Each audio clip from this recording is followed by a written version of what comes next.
We were told that farmers needed a bailout. Industries are subsidized all the time. There are numerous excuses for why this occurs. Ultimately, lobbyists are paid to do their job and they do it well. There are many industries that receive federal bailouts, and this goes on regularly. In certain cases, they make the news, but in general, everything remains outside of the public eye. Thankfully, today I will unveil what a Freedom of Information Act has revealed. You came here for the truth, so let me unveil that for you.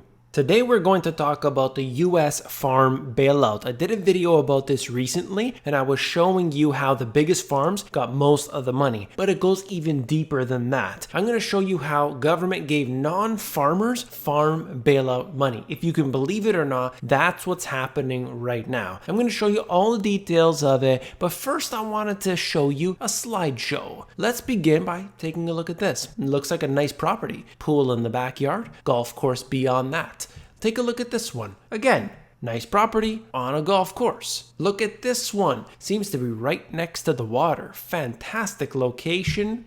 Then we have this big building as well as this one here. What do they have in common? Hold that thought.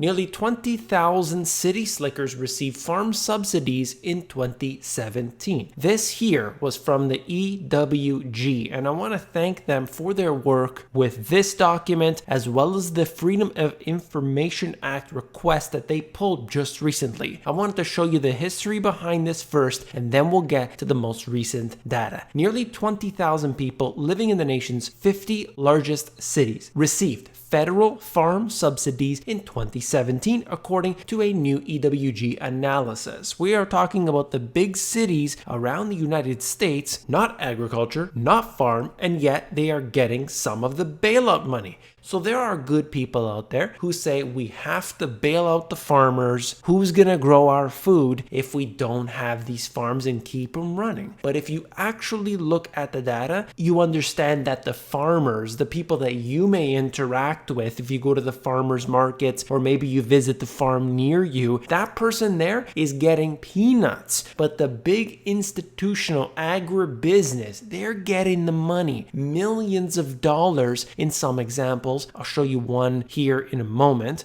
But the EWG previously found 17,000 people living in the nation's largest cities received $63 million in farm subsidies in 2015 and 2016. We've seen what has happened with the first and second round of farm bailouts, but now what you see is this call for a third round. Already they are starting to put pressure. We got the lobbyists in there, and now you have to understand what has actually happened in the past. If you see it, then you will be able to recognize the pattern over and over again. This is not about bailing out the farmers, old McDonald. We are talking about agribusiness, and if you go beyond that, this isn't even anything to do with farms. This is rich people receiving big money all on your tax dollar. USDA trade bailout flows to city slickers, a DC lobbyist, and quote, farms on golf courses. Farm bailout payments intended to offset the impact of the trade issues have instead flowed to an estimated more than 9,000 city slickers who live in the nation's largest cities, according to an updated EWG analysis of the Department of Agriculture data. I think it's fantastic when we get this Freedom of Information Act request because this usually tells us so much, and I'm happy to report the EWG and give kudos to them in this example here. A previous EWG analysis showed that the first two rounds of the bailouts, totaling $8.4 billion, overwhelmingly went to the largest and richest farm operations. That's what my previous video talked about. Those payments are only a fraction of the almost $16 billion in payments still expected to come. So I'm interested to see who gets the money in its entirety. Is this going to old McDonald? I really don't think so.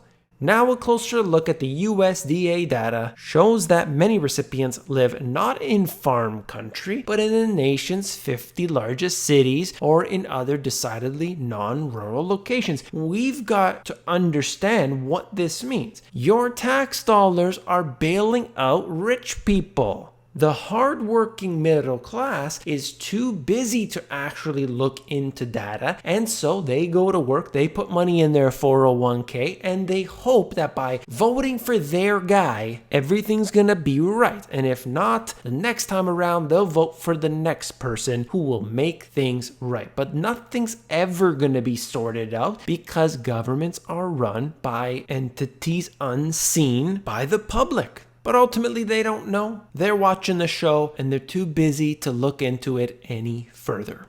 On this page here, it gets into the details of exactly who received the money. All those pictures I showed you were from this article. They just basically went through on Google Maps and was able to just show you exactly where some of these who received quite a large sum were at, and that includes Omaha, Columbus, Blaine, Washington, Minneapolis, and so on. This one recipient at the top there, Deline, it explains that through its subsidiaries was able to get millions of dollars in bailouts over the last few years. Despite that, they are eligible to get more and more money. According to the USDA data, this one particular farm and the subsidies received more than $16 million since 2010.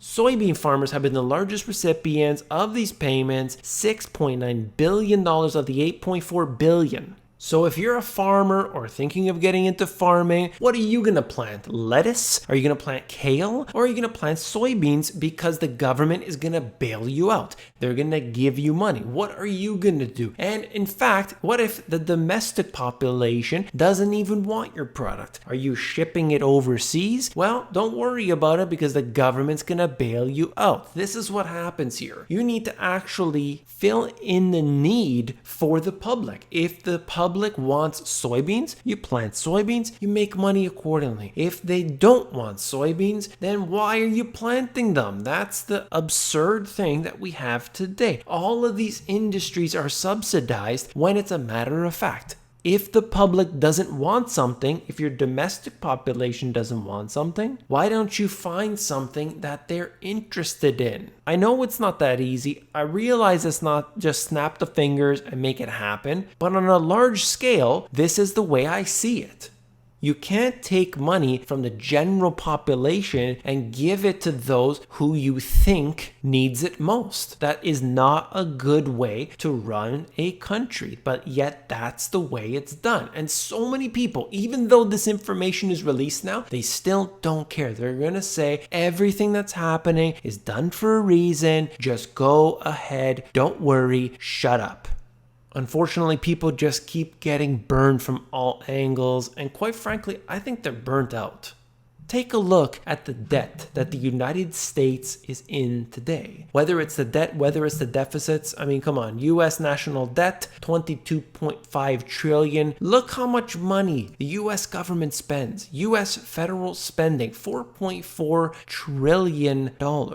You can't go and give more money out no matter where it is. Stop bailing out everything. The general public needs that money back in their pockets. They do not need it to be going to every single industry, the ones that you think are okay. They need it in their pockets to begin with so that they can save money, so that they could make rational decisions. And yet people today are so heavily burdened. And when you look at the amount of debt that the government has, to me, it seems like it's really just a small piece of what's happening all around the world. Other countries are doing it, but the people, the general population, is doing the exact same thing.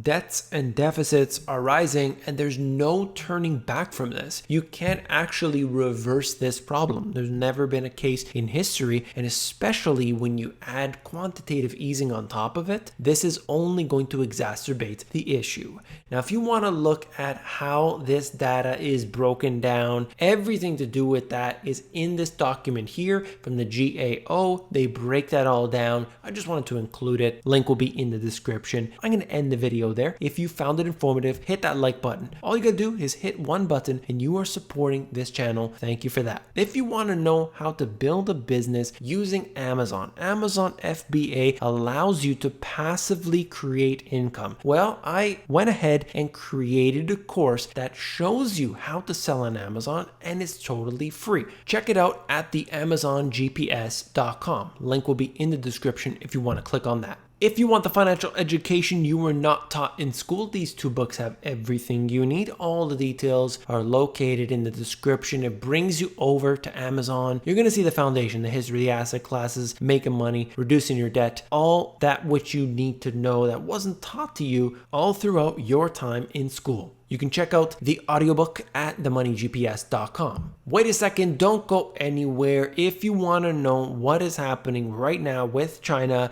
then click on this video and I will see you there.